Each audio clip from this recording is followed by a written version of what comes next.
সেখানে স্লোগান দেওয়ার চেষ্টা করবেন। আমরা যে 5 জন প্রতিনিধি সেখানে যাবেন তারা ওনারা হচ্ছেন ধনমণি সিং, তরুণ কুমার চক্রবর্তী,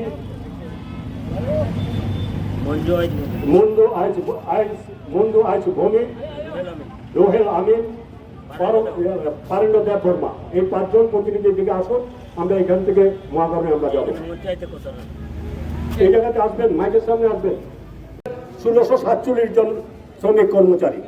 আমাদের বক্তব্য হচ্ছে 1647 জনকেই সমস্ত টাকা এবং তাদের যে প্রাপ্য পাওনা সেটা মিটিয়ে দিতে হবে।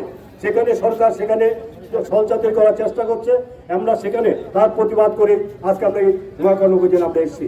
আমরা শ্রমিক কর্মচারীরা রাজ্য সরকারকে বলতে চাই, হুঁশিয়ারি দিতে চাই, আপনারা যদি এইভাবে চলার চেষ্টা করেন, শ্রমিক কর্মচারী ইতিমধ্যেই প্রায় 100 জন শ্রমিক কর্মচারী মারা গেছেন। কেউ টিবি রোগে, কেউ ক্যান্সার রোগে, কেউ বার্ধক্যজনিত রোগে তারা সেখানে ভুগছেন। সেখানে তাদের এই শ্রমিক কর্মচারীদের প্রতি সরকারের কোনো সংবেদনশীলতা নেই।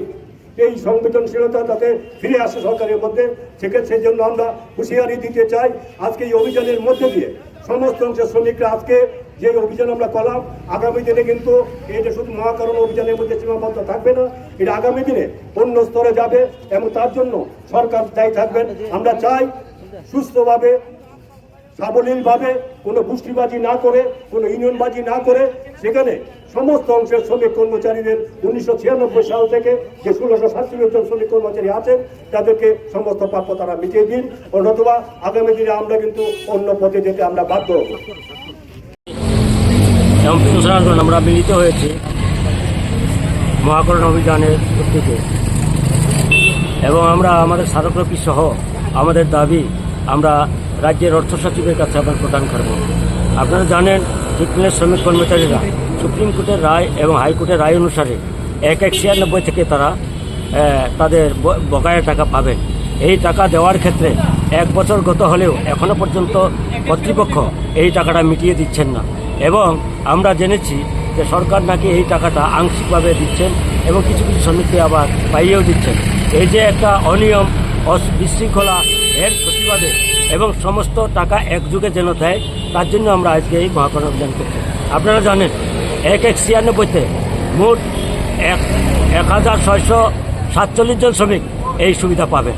এই সুবিধা পাওয়ার ক্ষেত্রে এটা শুধু তাই নয়, যতদিন দেরি করবেন 6% সুদও দিতে হবে তাদেরকে।